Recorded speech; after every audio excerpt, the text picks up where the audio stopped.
มันมันก็อู้ยากเนาะมันก็คนเฮ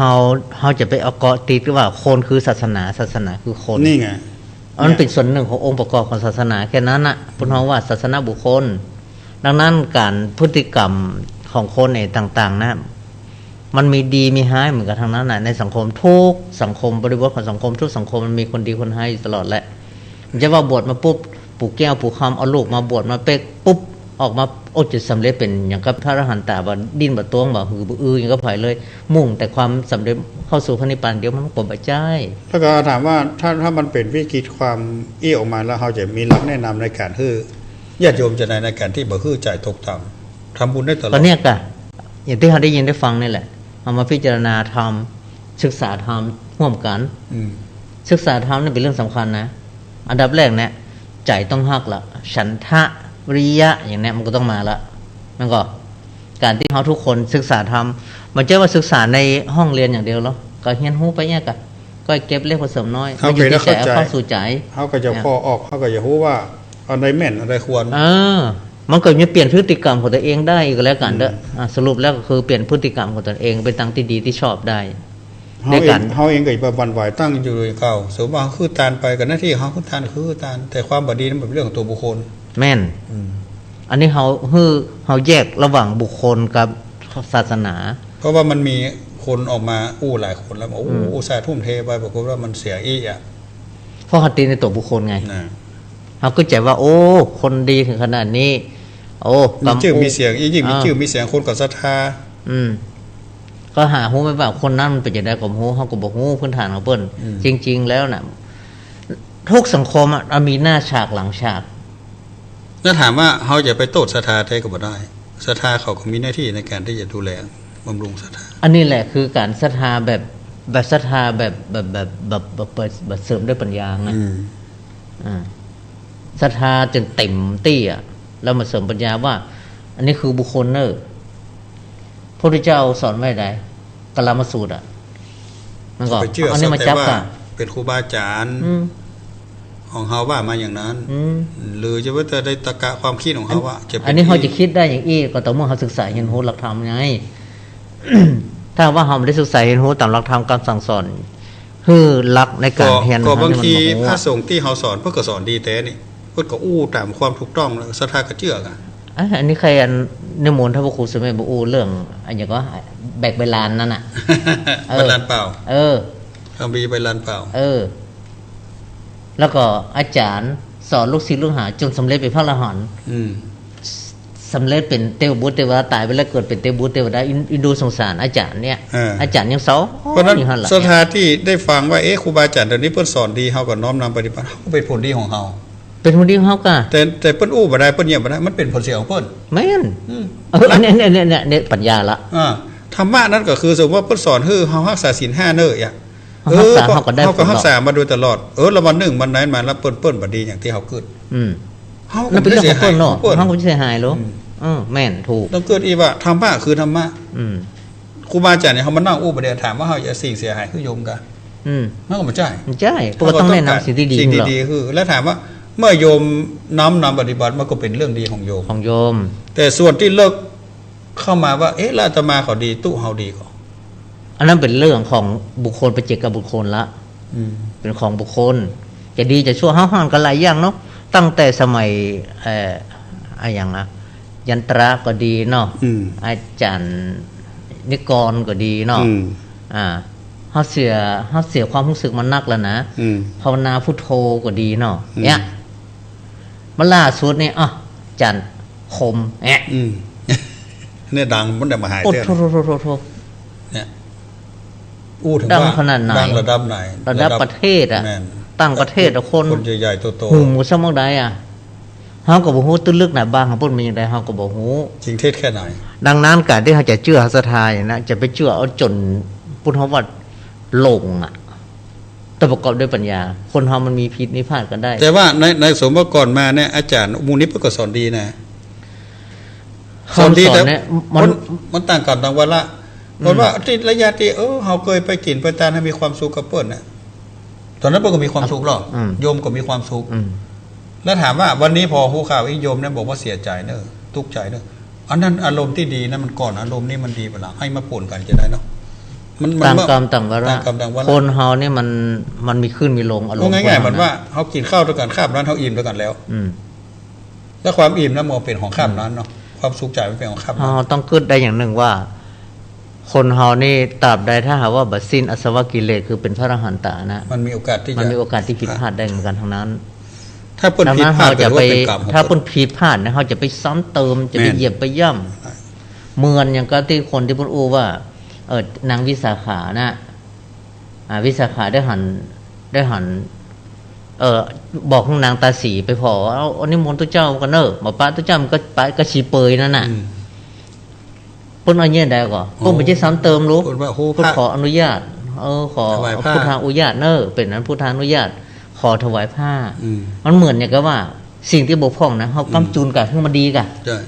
เหมือนไม้กำอ่ะตอนที่พระพุทธเจ้ามันเซก็ดีอันนี้ก็ดีศรัทธาญาติโยมประสงค์สิการนี่เป็นไม้กำศาสนากะจะไปเหยียบไปย่ำก็หันไม้กำมันโก้นกับพระพุทธย่ำก็ได้ไม่ห้างมันใช่ อันนั้นก่อนเขา ต้อ เล่าง ช่วยกัน เพิ่นเล่ามาว่าลักษณะการคือทานเนี่ยเหมือนกันอันนี้ฟังมาใน ครับ ว่าโยมก็ถามว่าแต่ก่อนก็ศรัทธาดีแท้เพิ่นก็ยกตัวอย่างว่าในครั้งหนึ่งว่านิทานจะดูกับหมูเนาะ อืม ว่าเจ้าฟ้ามหากษัตริย์นั้นก็มีความศรัทธาในพระศาสนา อืม คือทานแก่พระสงฆ์องค์เจ้ามาตลอดทำบุญตลอด ทีนี้มันก็มีคนขี้เหล้าใครได้ กินกันผอมไปบวชก็ไปหน้าแดงแสงเหือโอ้มันผอมได้หรอ อืม มันมาหลายตนอ่ะ อืม โอ้เจ้าฟ้ามหากษัตริย์เรื่องที่เพิ่นคือทานผู้มีความสุขโอ้ข้าวนี้หน้าเริ่มใส่ศรัทธาก็เลยคือถ่อมเพื่อนสีนามาถ่อมมาตัวไปพอเนาะถ้าตัวนี้ถ้าเพิ่นไปที่ไหนเป็นจะไหนจะเป็นพระอรหันตากะถ้าเหาะซานได้นี่แสดงว่าแม่น อืม ถ้าไปแล้วเป็นแล้วกันที่จริงโคนถ่อมไปปัจจัยสกรรมรู้มันปลอมมาปานไหน อืม ทีนี้เพิ่นก็บอกครูว่ากำนี้อย่าไปแย่เด้ออย่าไปเข้ามาซ้ำเจ้าฟ้ามันก็จะรับมาทูลบอกว่าวันนั้นมันเหาะไปหายไปแล้วโอ้ ขอยไป เพิ่นก็ดีใจ โอ้กันง่ายๆนะในพุทธประวัติเราก็มีแม้แต่พระเทวทัตก็ยังมีวิชาได้ฌาน ได้ฌานห่อเหิน สมาบัติห่อเหินเดิน ครับ อากาศแปลงร่างเป็นอันนั้นอันนี้อย่างอีอันอย่างก็ได้เลย ตอนเรื่องนี้บ่จบ ทีนี้หมดยุคของกษัตริย์ตรงนี้แล้วไอ้คนที่เป็นอำมาตย์ทั้งปีบารมี ได้ขึ้นมาเป็นกษัตริย์แทนค่ะ อืม แกก็บ่ท้อเพิ่นก็ทำตัวหอยของกษัตริย์ตรงนี้ก็คือตานแก่พระสงฆ์ของเจ้า อืม เหมือนเดียวกันนะ มัน ทีนี้ก็มี รู้สึก แยะมา โอ้วันหนึ่งทุกเจ้ามาอย่างนี้ลักษณะเนี่ยโอ้ผิวพรรณบรรณะผ่องใสกะ อืม เข้ามาบิณฑบาตก็คือเสมานะมาตวยปล่อยพอหรอกอันนั้นก็มาทูลแต่กะว่าโอ้เพิ่นไปถึงนอกว่าเพิ่นหายเหาะหายไปทีนี้เป็นอรหันต์แต่แท้ อืม ก็ต้องปีกมาทูลคือโคตรกษัตริย์ตรงเนี้ยนึกว่าเหมือนที่ตัวเคยได้หันไหม เออ เอาไปมา อืม แล้วบ้างกษัตริย์องค์เก่านั้นบอกโหความจริงมีความสู้ในการขึ้นตานตลอด อืม แต่ตัวไปหันพฤติกรรมปีมานึกว่าเป็นอย่างนั้นทั้งๆที่ว่าตัวได้ขึ้นตานกับว่าหันแต่ได้ อืม ก็เป็นทุกข์ อืม นี่เพิ่นเล่าให้ฟังนะครูบาอาจารย์เล่าให้คนโยมที่ถามเนี่ย ว่าเหมือนเดียวกันว่า ถ้าโยมเคยฮื้อตานมา ถ้าเอาไปหูลึกแล้วเหมือนกษัตริย์องค์นั้นอ่ะเพิ่นบอกหูลูกว่าเพิ่นได้ฮื้อกับของปลอมแต่เพิ่นมีความสุขในบุญของเพิ่น แต่เอามาตัวนี้นี่กะได้ฮื้อกับ แต่ของดีแต่ แล้วตรงนี้จะเทกับว่าไปนึกว่าเป็นอย่างนั้น เป็นของปลอม เนี่ยเพื่อก็เลยยกตัวอย่างฟังว่าเราคือเด้อต่างกรรมต่างวาระ และหำอย่างหนึ่งนี่ตัวบุคคลอย่างที่ผมอู้ว่า ถ้าว่าตราบใดยังบัดสิ้นอาสวะกิเลสเนี่ย มันย่อม มันย่อมจะมีผิดพลาดเหมือนกันทางนั้นเราก็ยกตัวอย่างอย่างพระเทวทัตก็ดีก่อนเนาะได้รูปฌานได้ฌานสมบัติต่าง ๆ เนี่ยเอา เก่งขนาดนั้น ก็ได้เก่งขนาดนั้น ใช่ ก็ ก็ยัง ยัง ว่า เสียอย่างเลย แล้วเดี๋ยว สม นี้ นึก ตกอยู่ สุดท้าย ตายไปแล้วเดี๋ยวนี้ตกใน แต่ก็ใน เลย พุทธนำนายนั้นก็ว่าจะได้เป็นพระเจ้าพุทธเจ้าหรือพระเจ้าองค์หนึ่ง องค์หนึ่งอืม ในอนาคตการถ้าพ้นจากวิบากกรรมที่ไม่ดีแล้ว และหำอย่างหนึ่งยกตัวอย่างนิทานที่เพิ่นว่าเนาะฤาษีก็ว่าตู้เจ้าเหมือนกันฤาษีก็ เหาะ ห่อเหินเรืออากาศมาเป็นที่เลื่อมใสของเจ้าฟ้าเจ้าแผ่นดินเพิ่นนิมนต์มาฉันพระทหารนะพี่ เหาะกันมาบื้อๆว่า โอ้ว่าแหละ ได้ฉันจากฤาษี ฤาษี อยู่ในบำเพ็ญมาเราก็เหาะ บำเพ็ญ กันมากกับว่าวันนี้นี่เพิ่นนิมนต์ฤาษีไปฉันเด้อ ไปฉันในวัง เหาะ ปรากฏว่า กันม ตอนปีกฉันสิใส่รู้แล้วเหาะบ่ได้ อันนั้น เลยเที่ยวปีก เพิ่นเลี้ยงทุเรียนก้า ใช่ นี่ทุเรียน เป็น เนาะ ว่าเพิ่นไปหันไอ้อย่างที่มันเพลิดเพลิน นั่ง ได้ละกะ สนม ตัณ อย่าง หา ไงเนาะ อีเนาะ เพิ่นเคยหันเนาะ อืม ของสวยๆงาม ในวัง ๆชาญเลยเสื่อม ฌานเลยเสื่อม เหาะ อันนี้ บ่ ก็ ได้ เช่นเดียวกันนั่นน่ะในขณะที่เพิ่นได้ฌานสมาบัติต่างๆนั่นก็เป็น ตอนนั้ มัน น จะได้ เป็นบุญ ง่ายๆนะฝ่ายผมจะได้ง่ายๆ ตอนมานี่ ะ เหาะมาตอนปีกได้เตียวปีกอีก เออ จะมี อันนั้นกันมันก่อนนะถ้าตราบใดถ้าว่าแค่ฌานสมาบัติเป็นโลกิยะมันเป็นโลกิยะเพิ่นเฮาว่าเป็นโลกิยะฌานมันได้จะโลกุตระเตื้อดังนั้นมันมีการเกิดขึ้นตั้งอยู่แล้วก็เสื่อมลงได้ ถ้าถามว่าเฮาฮื้อตันกับคนที่มีฌานก็คือว่าได้บุญอยู่ ได้บุญก็ พอให้บริไผไปเนี่ยได้เนาะ ในตอนขณะที่ได้ฌานนั่นก็ได้หัดได้บุญในส่วนที่เพิ่นเป็น ว่าเพื่อจะได้ฌานเพื่อต้องบำเพ็ญ ฌานนั่น นะ ล่ะ เรื่องของบำเพ็ญสมาธินะ อืม ต้องใช้ความอดทนอดโคมมาฮะเพื่อจะได้ กี่ภพกี่ชาติทำต้องว่าในชาติเดียวละกี่ภพกี่ชาติเราโมโหละแล้วก็ฌานนี่มันดับหรือว่ามันเสื่อมไปเราก็สามารถฟูขึ้นมาได้ อืม อ่าฟูขึ้นมาได้ มันเป็นอุปนิ กั สัยไม่ให้เรา อย่างครูบาอาจารย์ที่เราหูอูว่าเอาบางทีหน้าตาแช่มชื่นแจ่มใสมีปนหอมออร่าเนาะเขาจะออร่า ถ่ายรูปมานะโอ้ออร่า ออร่าจับเนี่ยแต่บางทีพวกอาจจะดีจริง ๆ มีคุณ มีเศษ มีคุณธรรมมีคุณวิเศษในตัวของเปิ้นจริง ๆ แล้วก็ทำให้เกิดร่างกายของเปิ้นมาปรับทำให้ร่างกายของเปิ้นเป็นออร่าขึ้นมาได้ แต่บางตนบางองค์ในยุคนี้สมัยนี้มันก็มีจริงอยู่ที่ว่าเครื่องไอ้อย่างต่างๆเพื่อเกิดตรงนี้มาได้เนี่ย มันมี อาหารการกินอาหารเสริมกันอย่างก็บอกว่ามันมีอยู่ แต่บางตัวก็ดูเศร้าหมองดูหม่นหมองดู อืม ผิวเปิ้นคล้ เพราะอย่างบำเพ็ญเพียร นะ มันหลายอย่างหรอก ำ แค่การบำเพ็ญเพียรทางสมถะนี่40กล่องพระจะพิจารณาอย่างใดก็แล้วแต่ ก็ไม่แต่ความศรัทธาคนเฮาศรัทธาบางทีหันความหม่นหมอง การถือหันทุกเจ้าที่เพิ่นนุ่งผ้าเก่าๆไปมันว่าโอ้ศรัทธาหรออย่างหลวงตาชื่นเพิ่นเดินทุดงค์ไงเนาะคนก็ศรัทธาอย่างว่า คนศรัทธานี่ปฐมรูปปัปปมานิการูปขับอย่างเนี้ย ประมาณในรูปประมาณใน รูป เสียง ก็ดีในการนุ่งห่มก็ดีในการในเสียงก็ดี ในกิจวัตรของเพิ่น ในมีธรรมะก็ดีเนี่ยสอนดีแต่หู้พังบ่ดีเนี่ยอย่างตุลุงทองตุโจกว่าเราโอ้หุ่นปะโถหรือว่าหุ่นดีก็เนี่ยตัวอย่างอื่นนี่เนี่ย ก็ดังเสียงแล้วพอคลิปปุ่มนะเนี่ยปรากฏว่าของเปิ้นนะ บางคนก็ชอบหุ่นเอาหุ่นห้างสะโอดสะ แต่ โอ ก่อน น ยัง กา เป็นตระไอ้เนาะ หุ่นดีห้างดีกา มีความเลื่อมใสศรัทธาสอนก็เก่ง อู้ก็เก่ง ยกธรรมะในพระไตรปิฎกอย่างต่าง ๆ มาอู้โอ้เป็นฉาก ปฏิป เป็น ทา ฉา ป ก ฏิบัติดีปฏิงามแหม อันเนี้ยทำให้เกิดศรัทธามันใช่เฉพาะหูปห้างหน้าตาอย่างเดียว การนุ่งห่มผ้าสมซ้ออย่างมักสังฆพุทธการนะห่มผ้าเสื้อซ้อพระโมคคัลลาชเนี่ย โมกขันลา พระโมคคัลลาชโมค นุ่ง คัลลา ผ้า ช บางสกุล เป็นวาดกายอย่างกับ นุ่ง มัน ผ้า ละ ผู้ป้าบนนี้ก็ยังหันมีทุกเจ้าบาง มี ตัว มี ก็ อยู่ หัน บางตนมีอยู่ นุ่งผ้า เจ้าหันเคยหันอยู่ คือเปิ้นจะถือผ้าของเปิ้นคลองผ้าจีวรของเปิ้นนั้นผ้านุ่งผ้าสัมผืนแม้แต่หลวงพ่อเกษมก็ตายอยู่ในปัจจ้าเนี่ยถืออยู่ในสุสานเป็นวัดเนี่ยเป็นวัดถือวัดตระ ถ้าทีนี้เราจะถามว่าทุกตนทุกองค์จะต้องทำเหมือนเดียวกันหมดก่อน ของอย่างนี้มันบุญเก่าบุญเกื้อแล้วบุญใหม่ผสมผสานกัน แรงอธิษฐานก็ดี ข้อวัดปฏิบัติก็ดีมันไม่ใช่ว่าจู่ๆเขาจะเป็นอันนะมันต้องสั่งสมเพราะว่า นิสัยทำเป็นประจำกลายเป็นนิสัยทำเป็นนิสัยเป็นประจำก็กลายเป็นอุปนิสัยคำพบคำชาติได้ก็คืออุป อาจจะ นิ ไม่ สัย บอก ตร ว่าง นี้แหละ ทุกเจ้าได้เพิ่นจะถึงทำแต่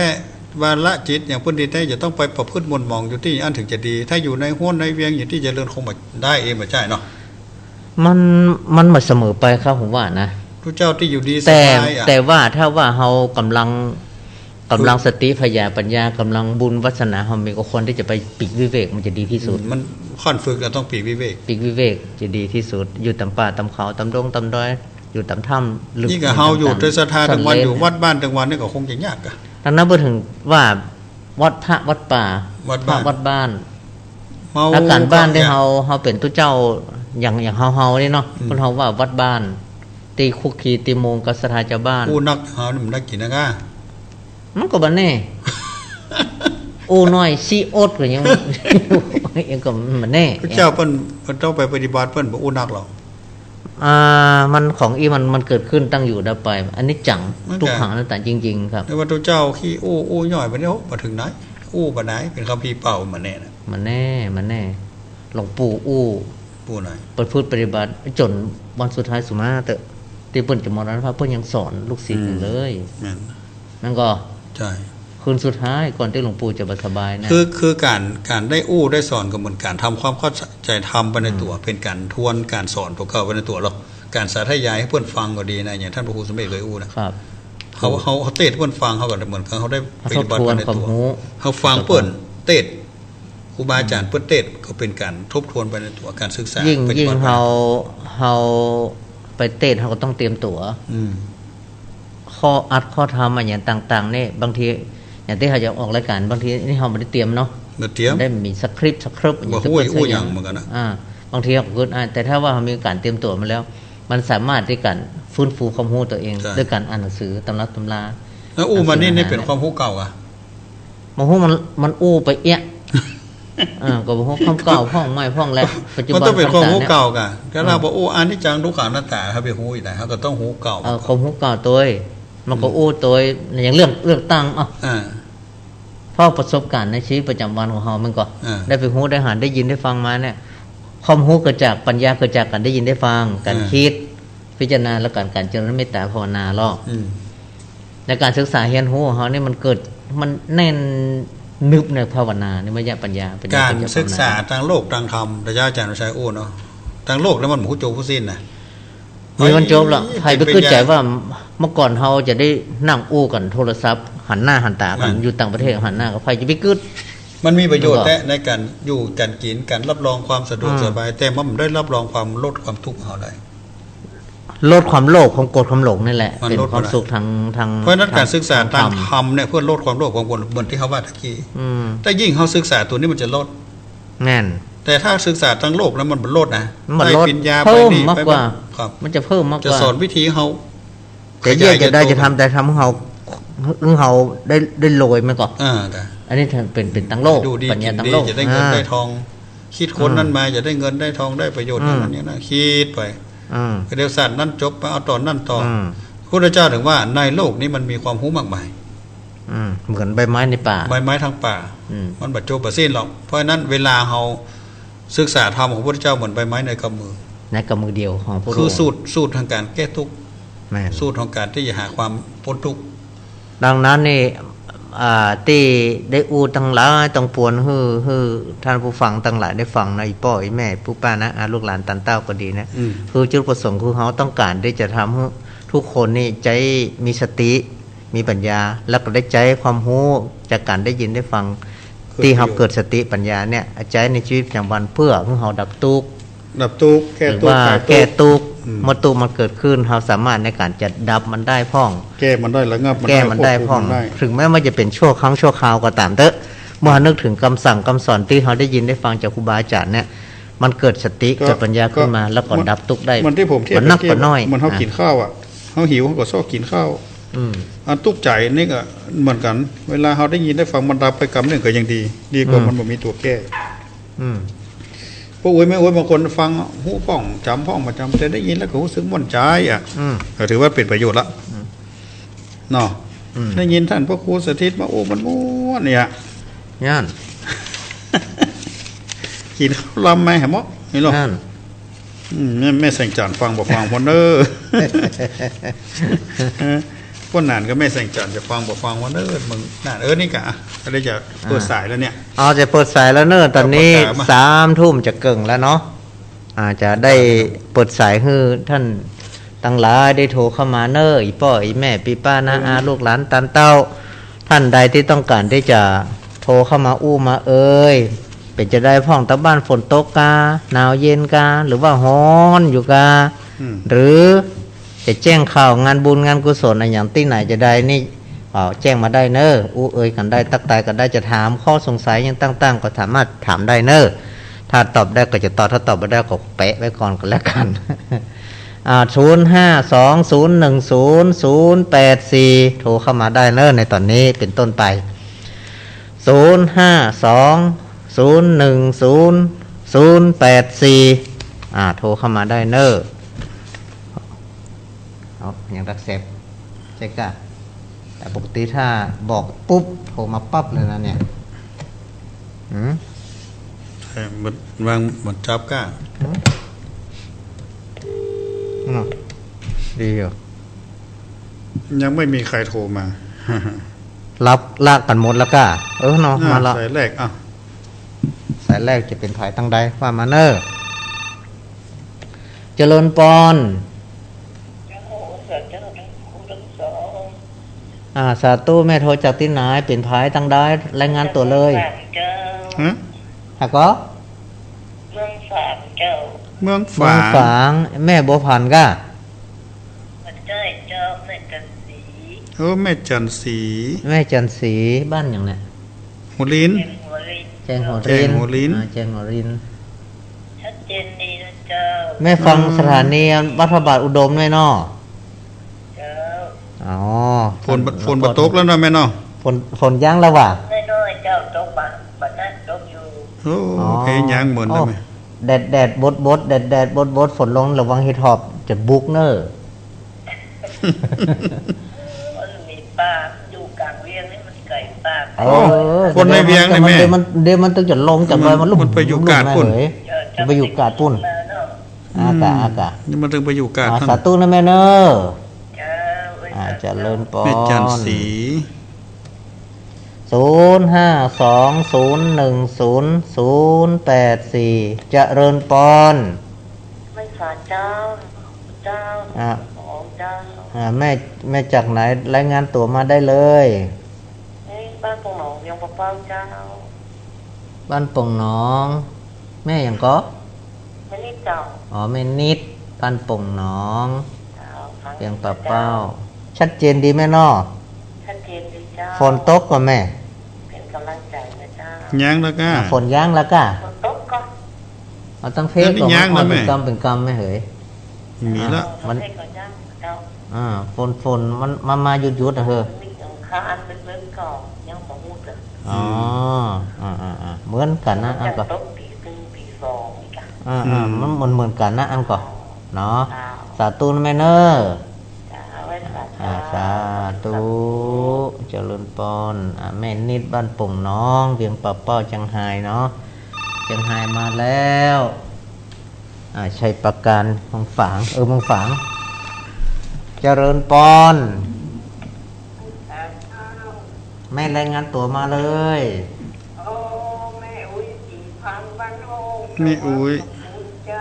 อำเภอบ้านโฮงจังหวัดลำพูนสีพันบ้านห้องหลวงสีพันบ้านห้องหลวงแม่เนาะเจ้าอยากไฟเดียวเลิกเข้าใจดีเลิกนั่นไงนะอย่างอ้อนเสียงชัดเจนนี่เนาะเป็นบุญกุศลช่วยกำลังใจท่านมหาทองตุลมหานอกปรเรียนแม่หัวมีได้เป็นมหาสตุลเป็นอย่างเจ้าเป็นขอแทนของพี่น้องวันโฮงตั้งหือดีละนะแม่เนอไม่อุ้ยตั้งหือเป็น18แล้วน้องฟังธรรมเสาร์วันอาทิตย์อย่างเงินแกดีละสาธุเนอฟังไปเรื่อยๆนะแม่เด้อเจ้าเอาธรรมะไว้ในใจไม่แก่นอน ดีละคนเท่ากับธรรมะเขาพูดกันเลยไว้ในใจมันมีเยอะฟังธรรมมันม้วนนั่นแกเนาะต้นเนอจ้าไว้แก่สาธุสุขภาพแข็งแรงเนอแม่อุ้ยเนอแม่อุ้ยสีพานบ้านห้องหลวงเจริญปอน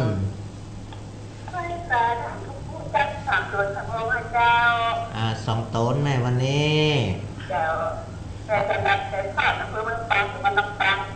แม่ฉลาดวันนี้ค่ะประจำแม่ฉลาดนี่ไปจะได้ห้องแม่ชัดเจนได้เนาะวันนี้ได้อย่างพ่องจ้าตูเจ้าอุ่นได้ห้องมันมีปัญหาทำมันยังก็แม่วันนี้มียังปัญหาจะทำมันยังก็มีก้าเอาฟังแล้วก็รายงานตัวเนาะสาธุยินดีจะนั่งในแม่เนอร์ที่โทรมานะเจริญปอน05201000084 084เจริญปอนติดแล้วเนอะ พระชาเจ้าโดนองค์เจ้า บุญรักษาแม่โทรจากที่ไหนรายงานตัวมาได้เลย ข้าพเจ้า อ๋อไอ้แม่กำปันบ้านเรือนนี่ เราสันปิง เราสันติงบ้านเรือน แม่ฟังอยู่คนเดียวกะ มาคนเดียวนะคะ เหมือนเดิมนะแม่นอ เจ้า อยู่ข้าวแรงก็อย่างแม่วันนี้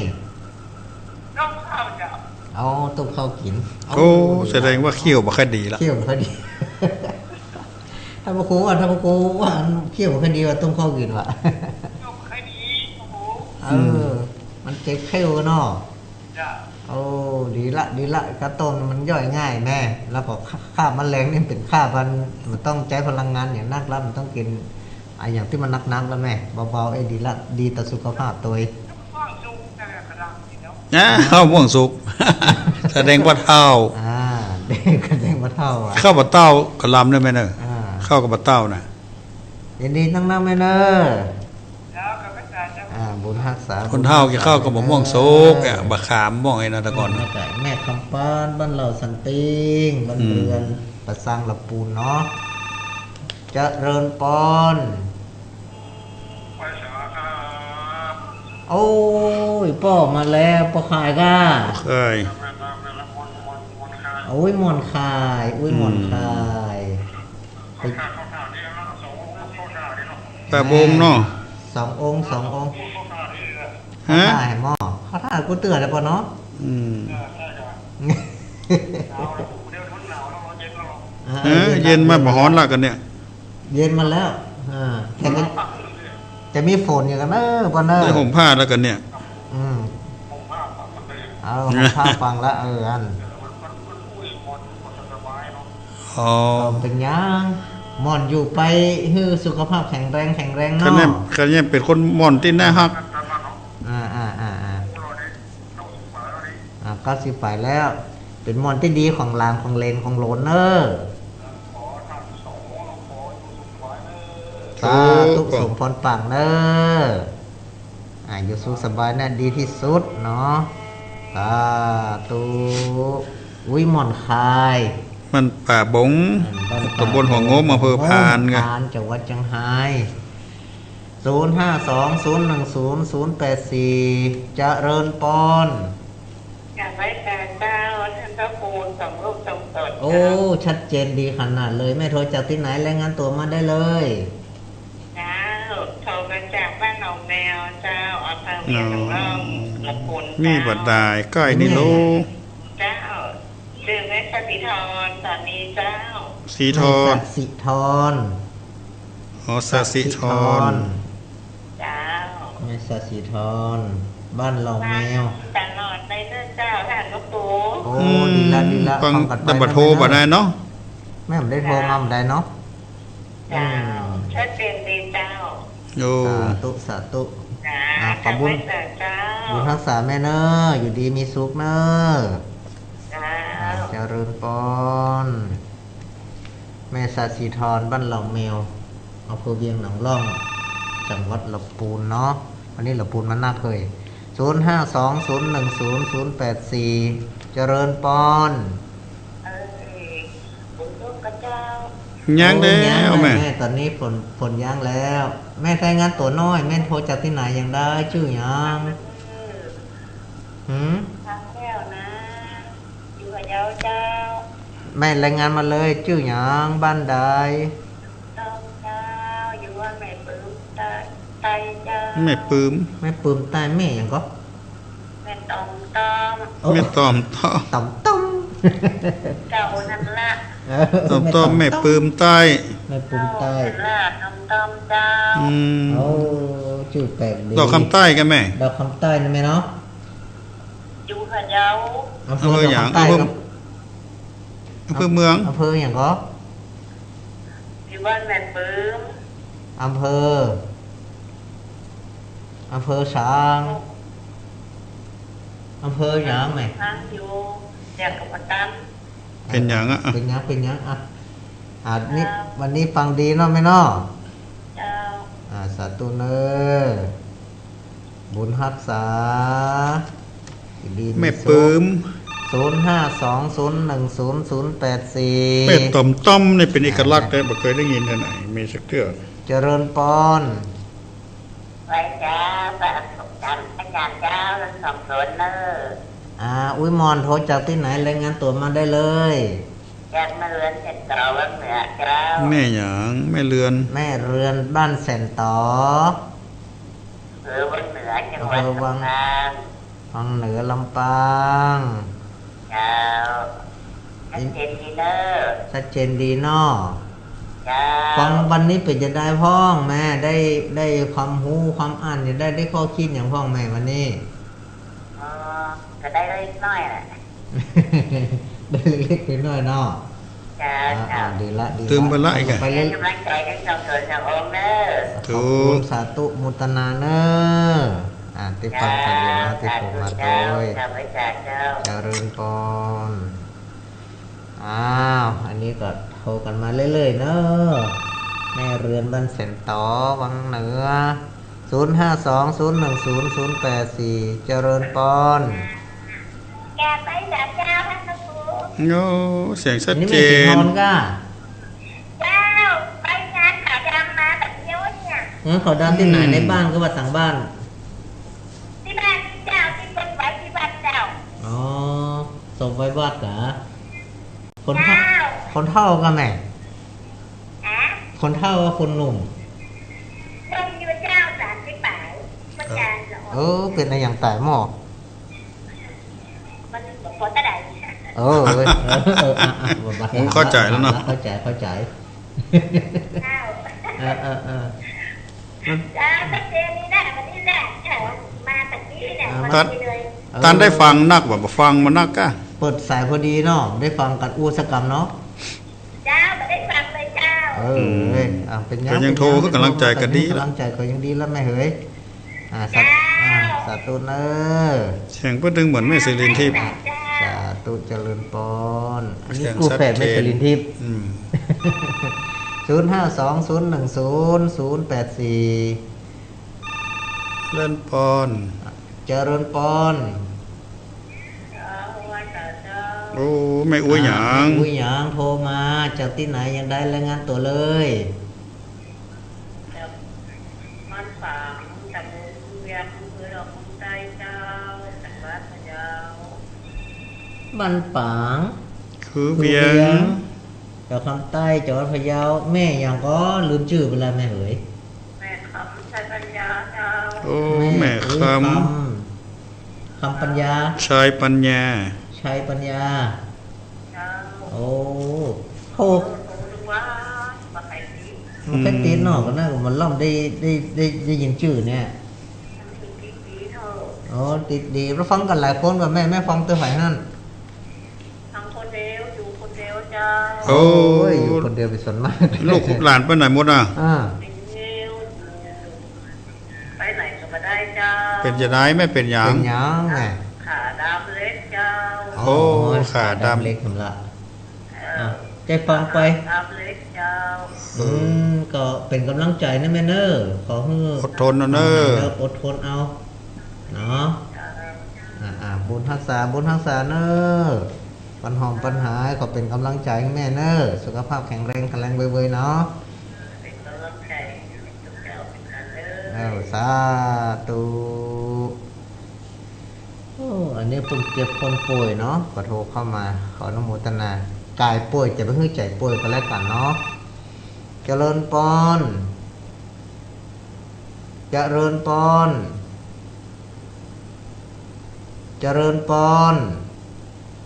ขออนุญาตเนอะ0520100084เจริญปอนติดแล้วเนอะ ทำภาษาทางภาพศิลปะพระอาจารย์เจ้า เจริญปอนแม่โทรจากที่ไหนจะได้รายงานตัวมาได้เลย แม่สีฟูจัดธุระบ้านเขาร่องตำบล อ๋อ จังหวัดลำปางเจ้า แม่สีกูล แม่สีกูลตันดุลา ตอนทุละ ขอบคุณเจ้า ฮะ ฝนตกกับเจ้า ฝนย่างเลยแม่ตะกี้มันตกมาหน่อยหนึ่ง เจ้าจะตกเหมือนกัน เฮ็ดทอบออกระหว่างแม่ตะปูนทางลำปางอ่ะ ออกเนี่ย นั่นนะออกตัวอีก ไม่วันนี้น่ะ อ้าว เหมือนไม่อยากออกไปกัดท่านน่ะ พ่อทำบ่เมื่อแล้วมันจะไปออกก่อนไปสู่ในการมันไม่เนอะ เจ้าเจ้า แม่สีกูล รักใจแน่ สาธุโมทนาแม่ จ้าจ้าจ้า บุญรักษาอ้าวแม่สีกูลตันธุระ ของล่อง หนองล่อง เมืองลำ เมื ปาง ลำปาง ต่อไป สายต่อไปเจะเริญปอน ไม่ฝากเจ้า แม่โทรจากที่ไหนรายงานตัวมาได้เลย ให้แก้ววันไหนกินบ้านไหน แกอวดล่าง เจ้า แม่ วังเหนื แก้ อ วปวดร่างวังเหนือลำปางนะแม่เนาะ เจ้าพันนักประจำผู้นี้ก็เข้าใจเจ้า เข้าใจดีเนาะเก็บไปพิจารณาแม่เนอะเอาไปใช้เนอะแม่เนอะให้เป็นคุณเป็นประโยชน์เนอะเป็น กำลังใจ เหมือนกันเป็นกำลังใจให้แม่เตอเนอร์อยู่ดีมีสุขนะบุญรักษาบุญรักษาอ้าวอีแม่แก้ว052010084084เจริญปอน ครับผม เอา โอ้โยมเข้าใจ อันนี้อุบาสก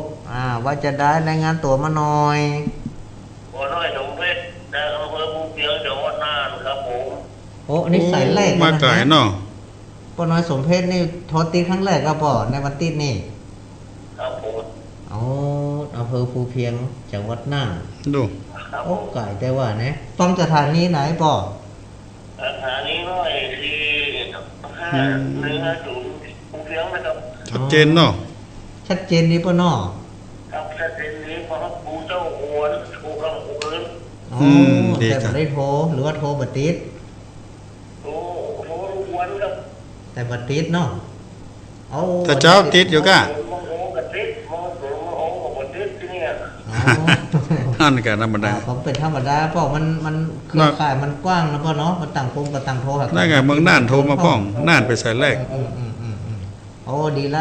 ที่โทรหากันจะไปลืมเนอะถ้ามาโทรบัติดมาโทรแล้วจะไปว่าเนอะโทรมาติ๊กเนอะ โอ้โหนี่ มันตึงติดสักวันหนึ่ง พ่ออายุเท่าใดแล้วเนี่ย ผมคิดแล้วครับผม โอ้เสียงโน้มเวียนไอ้มกสัก40 ปลาย ป่ายเนี่ยโอ้ แต่เราเสียงโน้มอยู่ป่ะเจ้า เสียงนุ่มอยู่แม่นยินดี 70 จังเลยนะพ่อเนอะ ครับผม ฟังต่อไปตลอดเนาะก็เป็นกำลังใจให้พ่อเนอะอยู่ดีมีสุขพ่อเนอะ ก็น้อยสมเพชร สาธุ เสียงพ่อหนุ่มกันสิ พ่ มั อน สมเพชรป้าน้อยสมเพชรภูเพียงจังหวัดน่าน สายแรกของเมืองน่าน 010084084 พะเยานี่หลายสายอยู่ โอ้แม่อุ้ยอินฝนตกของอุ้ยอิน ฝนตกก็แม่ คนโต๊ะเจ้าตะวันโต๊ะตะวันเจ้า ตกตั้งวันเนาะโอ้นี่เสมอมันอยู่ในดอย โต๊ะเลยนะเราจะออก น้ำไม่ขานนองแล้วก็ โอ้น้ำไม่ขาวน้ำไม่สะเบิงเราจะนักของการเจ้า ก็เนี่ยมันจะมาโดยรอบครับ เดี๋ยวเฮ็ดหอบออกละ มัน ฝนตกแดดออก จะออกอ่ะ ฝนตกแดดออกฝนตก น้ำ แดดออกนะเดี๋ยวเฮ็ดหอบออกละ น้ำไม่ขาน ใช้เมื่อไหร่อ่ะ อาจารย์วันนี้ชายวันนี้เพิ่นหาโซเฟอร์บ่ได้แม่ ลงมายากไหมไอ้ดู มั มัน น ยากตัวฝนตกฝนห้อมตัวมาเจ้าก็ลำบากมันตังมันยากเนาะแม่เนาะ ฮะสาธุแม่ สาธุบุญรักษาเนอะ แม่อุ้ยอิน รักษาสุข โธ่ ภาพกันเนาะสาธุแม่อุ้ยอิน สับเส แม่ ม สาว อ เส ง มิงจังใหม่0520100840เจริญปอนได้สัก2-3 สายแม่รายงานตัวมาได้เลย โอ้หลงบ้านบวก โอ้ยแม่หลงมาแล้ว ว่าใจมันลงมาได้แหละ ลงมาได้เปิ้น ได้ นี่ แม่หาโชเฟอร์มาได้แบบนั้น ได้เจ้าว่าลงมาได้ อืม ลูกจากโ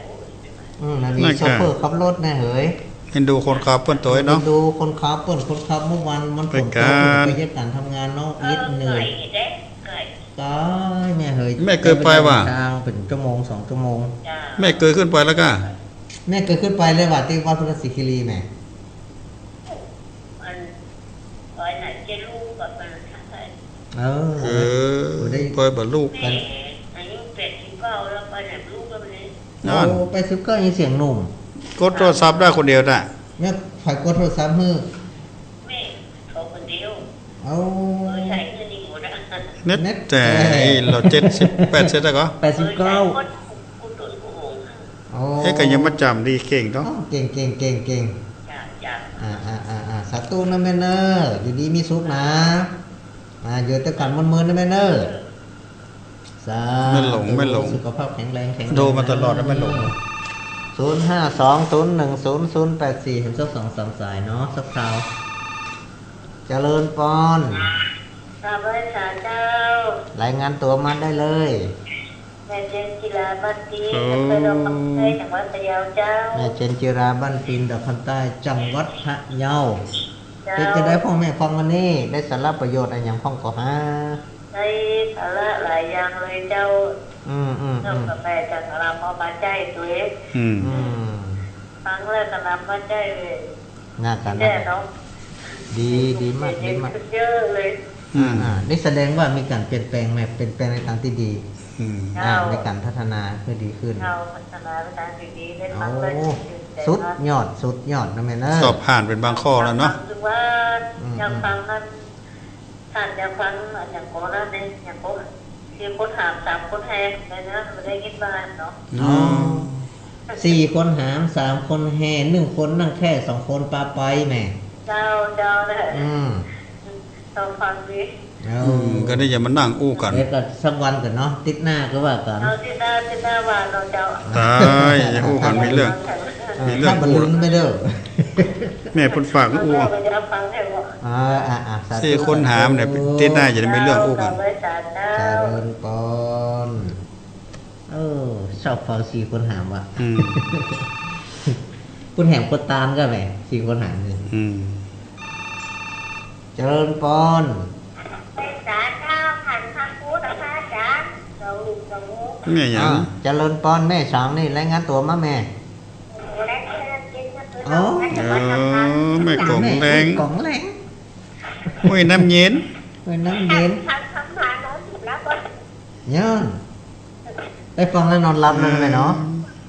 เจ้า ตอนนี้แม่ฟังตัวไผ่ฮะน่ะโคโคคาคาฮะน่ะ เจ้า ฟังตัวไผ่โคโคคาคาเสียงฟิวอ่ะ โอ้ทั้งคนเดียวแต่ก็น้องคนเดียว อ้อนแม่กล่องแรง ยินดีจะนั่งเลยแม่เนอที่โทรมานะ เจ้าสาธุสาธุ บุญฮักษา แม่กล่องแรงกับแม่ต่อมต้อม แม่เนอ ชื่อแปลกเหลือเกิน สาธุ สองชื่อนี่จะแปลกแม่กล่องแรงกับแม่ต่อมต้อมนะ ต่อมต้อมแม่ ทางบ้านเฮาเนี่ยบ่เคยได้ยิน แต่กะ มี อาหาร บ้าง สักสายเนาะเป็นสายสุด สิบ สัก สิบ สาย เก้า 0520100084ขอ2 สายสุดท้ายเนอะนี่สายที่ 19ขออาสามสายเจริญปอนเจริญปอนติดแล้วเนอะ เจ้า แม่หยัง ทำได้รายงานตัวมาเลยแม่ แม่เอ้ยกูเป็นจะรอบค่ะ แม่เอ้ย แม่เอ้ย ค่ะ บ้านกระช้าง บ้านมีฉลองจังหวัด แม่สลองเนาะ จังหวัดเชียงรายค่ะ อ๋อ อ๋อแม่ส แม่ ล ส อ ลอง ง จังหวัดเชียงราย โอ้ ป้าหลง อ๋อป้าหลง อำเภอแม่ป้าหลงค่ะ อ๋ออำเภอแม่ฟ้าหลง เป็นพี่น้องไต้ล่ะ มันได้เป็นน้องร้อยค่ะ ร้อย เป็นร้อย ไต้ร้อย ไต้ร้อย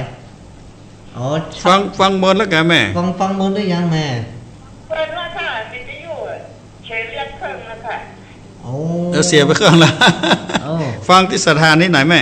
นี่ฟังสถานีได้นี่ สถานีที่น่ะสถานีที่น่ะไม่รู้ค่ะ ไม่รู้ค่ะ เนี่ยบอกหมอโตให้หลานโตให้อ่ะ อ๋อหลานโทรฟังแล้วเป็นจะได้ดีก่อ ฟังแล้วเป็นจะได้พ้อง สบายใจค่ะ ฟังแล้วสบายใจเนาะฟังไปเรื่อยๆเนอะ ถ้าจะได้ก็มันโทรหาก็แล้วกันเนาะ มันโทรมามันกดมาเนอ มันโทรมาเด้อ ค่ะ ไปเรื่อยๆเนาะคือมีสติมีปัญญาอยู่ดีมีสุขมาเด้อ ค่ะรักใจค่ะ สาธุแม่ คุณสาธุโมทนา แม่เอ้ย อ้าว สายสุดท้ายอ่ะ ขอเป็นสายสุดท้ายเป็นตั้งใดอย่างใด สุดท้ายสาวสาย 052010084สายสุดท้ายหนึ่งเจริญปอน ไปเถอะเจ้าร ายงานตัวมาได้เลยแม่ ไม่รู้เยอะไม่ใช่ไปอยู่อำเภอสองจังหวัดแปดเจ้า ลำยอง ลำยองอำเภอสองแป้ โอ้อำเภอ2 อำเภอสองจังหวัดแป้โอ้ เมืองแป้ บ้านผมถึงเต็กแต่เจ้า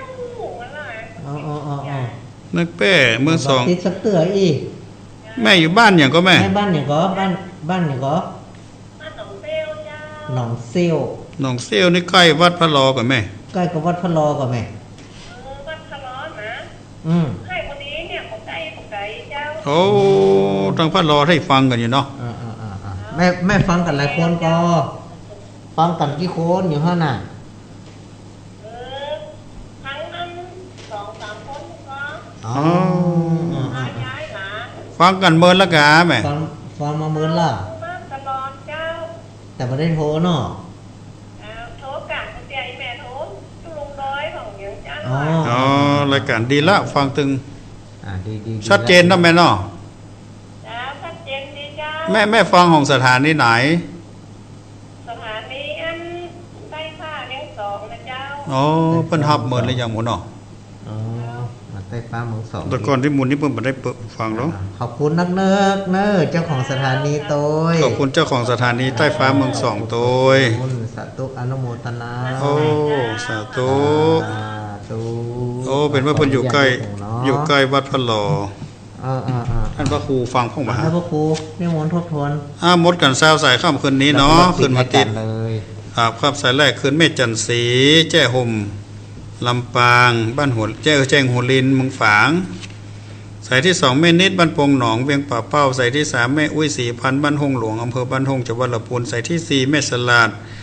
บ้านแจ้ซ้อนเมืองปันลำปางสายที่5แม่คำปันบ้านเหล่าสันปิงตำบลบ้านเรือนอำเภอปะซางจังหวัดลำพูนสายที่6พ่อคายบ้านป่าบงตำบลหัวงมอำเภอพานจังหวัดเชียงรายสายที่7แม่สศิธรบ้านเหล่าแมวอำเภอเวียงหนังล่องจังหวัดลำพูนสายที่8แม่ต่อมต้อม แม่ปืมใต้อำเภอเมืองกันเนาะถ้าอย่าแม่นมาแม่เฮ้ยจังหวัดพะเยาเนาะสายที่9แม่เรือนบ้านแสนต่ออำเภอวังเหนือจังหวัดลำปางสายที่10แม่สีทรบ้านหนองบัวชัยปราการสายที่11แม่คำชัยปัญญาบ้านปางตำบลคือเวียงดอกคำใต้พะเยาสายที่12แม่สีกูลตันทุระบ้านหนองล่องอำเภอเมืองจังหวัดลำปางสายที่13แม่แก้วอดร่างวังเหนือลำปางสายที่14ป้าน้อยสมเพชรอำเภอภูเพียงจังหวัดน่านสายที่15แม่อุ้ยอินแม่สาบเสมิงจังหวัดเชียงใหม่สายที่16แม่หลงบ้านบวกลีลำปูนสายที่17แม่เจนจิราบ้านปินดอกคำใต้จังหวัดพะเยาสายที่11แม่กล่องแรงห้วยน้ำเย็นอำเภอเมืองปานจังหวัดลำปางสายที่19แม่เอ้ยบ้านแม่สลองอำเภอแม่ฟ้าหลวงจังหวัดเชียงรายสายที่20สุดท้ายแม่รำยองอำเภอ2เมืองแป้บ้านหนองเซี่ยวเนาะสายสุดท้ายโมทนาสาธุเนอพ่อแม่ศรัทธาญาติโยมท่านทั้งหลายค่ำคืนนี้จะต้องลารายการแล้วเนาะหมดเวลาแล้วเดิมนาจบุญกุศลที่พ่อแม่ศรัทธาญาติโยมได้บำเพ็ญมาแล้วตลอดทั้งวันนี้ขอได้เป็นที่เปิ่งที่ระลึกคุ้มครองรักษาปกปักรักษาให้หมู่ราชศรัทธาทั้งหลายได้อยู่เย็นเป็นสุขหลับดีนอนดีตื่นขึ้นมาก็ขอมีความสุขกายสบายใจได้อยู่เย็นเป็นสุขได้อยู่กำจูวรพุทธศาสนาอยู่กินอยู่นานยิ่งยาวนานเหมือนกันทุกท่านทุกคนเถิด สาธุ สู้แจ้วแจ้อีกเลื่อนแลกเกิด กินเหล้าเกลียดเลิกเหล้าทำงาน เก็บเงิน ทำงาน เก็บเงิน ใช้หนี้ ทำงาน เก็บเงิน ได้เรียน มีกิน ช่วยเหลือ ผ่องใส เมียรัก อบอุ่น ไม่ป่วยรวยปัญญา พัฒนา ฉลาด ชาติเจริญไปถึงไหนแล้วก็ไม่รู้ช่วงที่ผมเมามากๆแล้วไปขับรถผมมักเห็นอะไรแปลกๆครั้งแรกผมเห็นผีครั้งที่สองผมโชคดีเห็นพอลล่าเทเลอร์ส่วนครั้งนี้ผมเห็นอีกแล้วผมเห็นตัวเองมีเพียงขาเดียวแขนเดียวนอนอยู่บนเตียงโรงพยาบาลที่ไหนสักแห่งสวัสดีค่ะฟื้นแล้วหรือคะเดี๋ยวพยาบาลเช็คตัวให้นะคะ